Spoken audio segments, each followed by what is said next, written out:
All right. Let's get back to the questions. Martin Watchhorn says, one of my favorite things ever in wrestling and entertainment was and still is the New Age Outlaws entrance. Match builds and ring entrances are what excited me the most. Please, Road Dogg, tell us how that came to life and whose idea it was to have you talk on the way to the ring. It's been so influential, but never replicated on the same level. Thank you for so many goosebump moments. Cheers, Martin. Well, Martin, cheers to you. Thank you for saying that. I don't disagree with you. It's one of the more memorable entrances. Yes. And where it came from was literally by accident. Like for one thing, I told them like, hey, give me the microphone. Let me cut promos. Let me run my mouth. So the first couple of times we were the New Age Outlaws, we didn't have any music. So I just talked all the way to the ring. And so then once we got some music, it was finally okay to, do you hear echo? You hear echo, Cassio? Yeah. Okay. It's just me. Maybe I don't know. I've had a bunch of head injuries. Wait, what'd you say, ma'am? I think your Bluetooth's getting in. Yeah. We were talking about,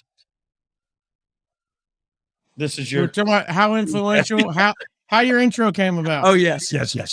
So we cut promos walking to the ring because we didn't have any music. Once the Outlaws, it may have been a month in, we actually got ring music. And then the "Oh, you didn't know" part came as a joke from messing with the Underfaker at the time, primetime Brian Lee.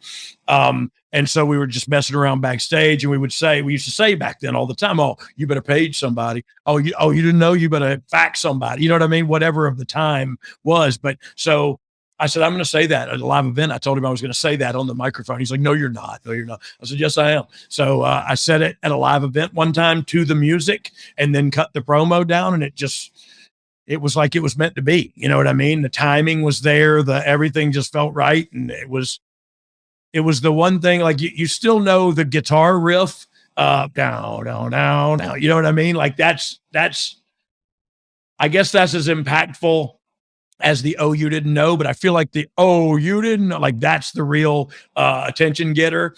And I feel like that's, it's up there. It's up there with maybe not quite up there with a gong or a glass break or "If you smell," but it's up there. And I'm proud of that. You know what I mean? So yeah, it kind of all fell into place, and some of it came by accident. And as crazy as it sounds, a lot of things in my life have happened that way. I like to think that's God, but I won't televangelize on y'all here. Was that guitar riff Jim Johnson? Yeah.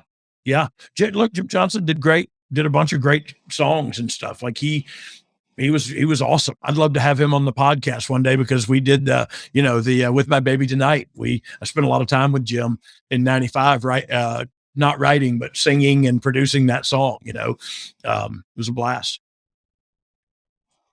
Let's keep it rolling with the questions.